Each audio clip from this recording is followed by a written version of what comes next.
अगला क्वेश्चन दिया है, prove that integral 0 to infinity 1 minus cos m x e के power minus x upon x d x is equal to 1/2 log 1 plus m square. ठीक है, तो पहले हम क्या करते हैं, मान लेते हैं let I is equal to integral 0 से इन्फिनिटी 1 माइनस के कॉस एम एक्स अपान में एक्स ई के power minus x d x हमको दे रखा है। आप क्या करते हैं, इसको कोई इक्वेशन नंबर 1 बनाते हैं और इक्वेशन नंबर 1 को क्या करते हैं, यम के रिस्पेक्ट में डिफरेंशिएट करते हैं। तो लेफ्ट में क्या मिलेगा, d I upon d m मिलेगा और राइट में integral 0 to infinity directly integrate करते हैं, सॉरी डिफरेंशिएट करना है ना।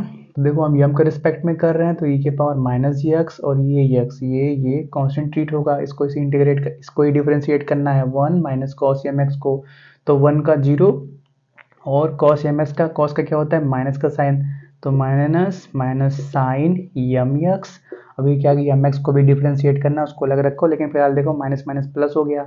अब इसको डिफरेंशिएट करना है, लेकिन डिफरेंशिएट करना है यम के रिस्पेक्ट में, मतलब एक्स कांस्टेंट ट्रीट होगा, डी एम अपान डी एम 1 हो गया, मतलब एक्स्ट्रा एक्स आ गया। चलो ये बात क्लियर हो गया। और क्या, एक्स से एक्स कैंसिल हो जाएगा यहाँ पे और डी एक्स तो चल ही रहा है।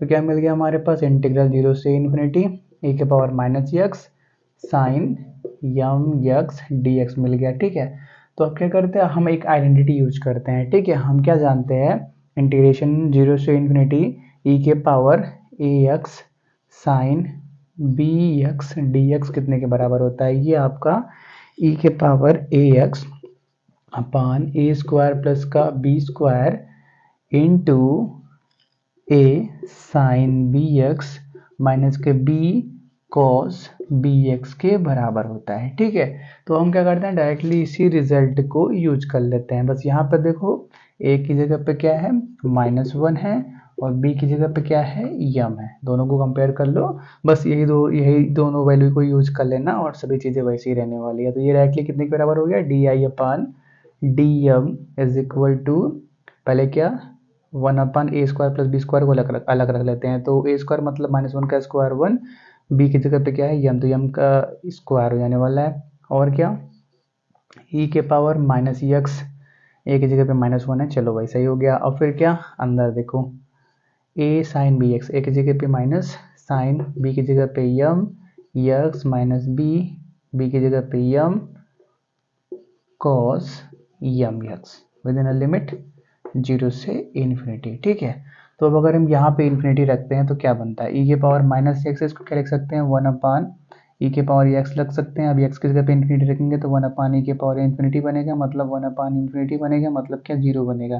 तो 0 तो डायरेक्टली तो बोल नहीं सकते कि हमने इन्फिनिटी रखा तो ई के पावर इन्फिनिटी 0 हो गया, तो सॉरी ई के पावर माइनस इन्फिनिटी 0 हो गया, तो ये पूरा 0 हो गया और फिर 0 रख के कुछ बचा नहीं, मतलब पूरा 0 हो गया, ऐसा डायरेक्टली तो बोल नहीं सकते। तो हम क्या करते हैं, लिमिट की हेल्प से बोल देते हैं। ठीक है, लिमिट अगर बोल देता है 0 है तो 0 है, लिमिट नहीं बोलेगा तो कुछ नहीं हो सकता है। ठीक है, तो ऊपर का थोड़ा सा नोट करो। चलो, तो क्या करते हैं, लिमिट की हेल्प से 0 बना देते हैं, तो d I upon d m is equal to 1 upon 1 plus के एम स्क्वायर, और क्या ऐसे लिखते हैं, limit x tend to infinity e के पावर माइनस एक्स माइनस के sine m x minus m cos m x, ऐसा लिख दिया।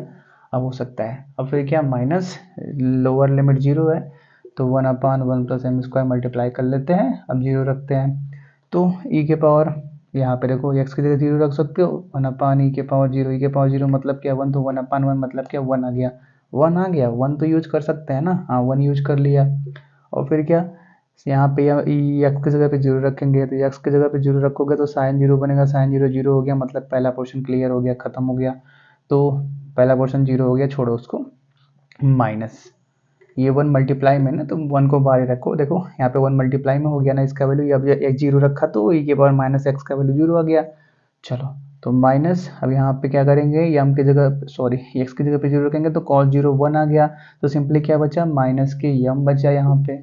अब माइनस को यहाँ मल्टीप्लाई कर दो प्लस यम, तो सिंपली इस यम को यहाँ लिख लेते हैं, तो यम अपान 1 प्लस के यम स्क्वायर हो गया। ठीक है, अब देखो यहाँ पे देखो ए स्क्वायर का वैल्यू क्या था, 0 से बड़ा था, तो हम क्या जानते हैं, if a square greater than 0 then limit x tend to infinity e के पावर माइनस एक्स कितना होता है 0 के बराबर।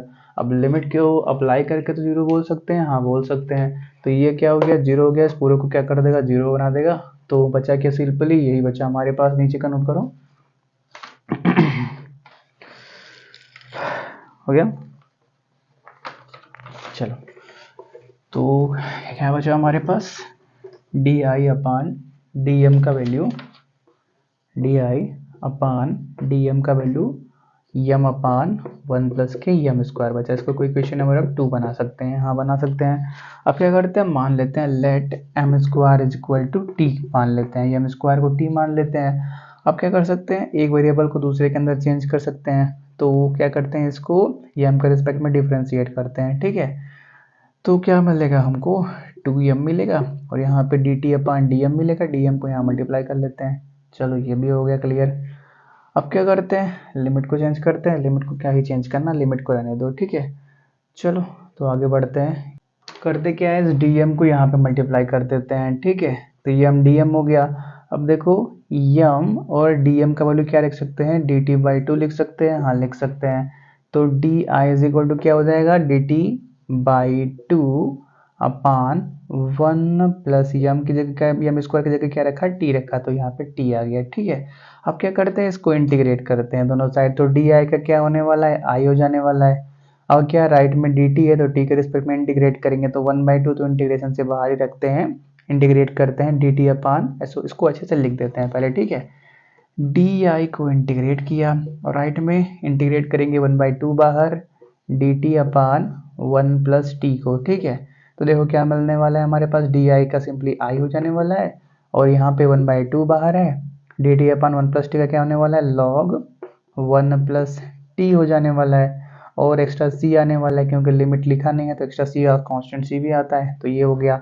अब क्या कर सकते हैं, टी की जगह पे एम स्क्वायर यूज कर सकते हैं, हाँ कर सकते हैं। तो टी इक्वल टू क्या आ गया, एम स्क्वायर आ गया। तो I is equal to 1/2 log 1 plus m square plus C.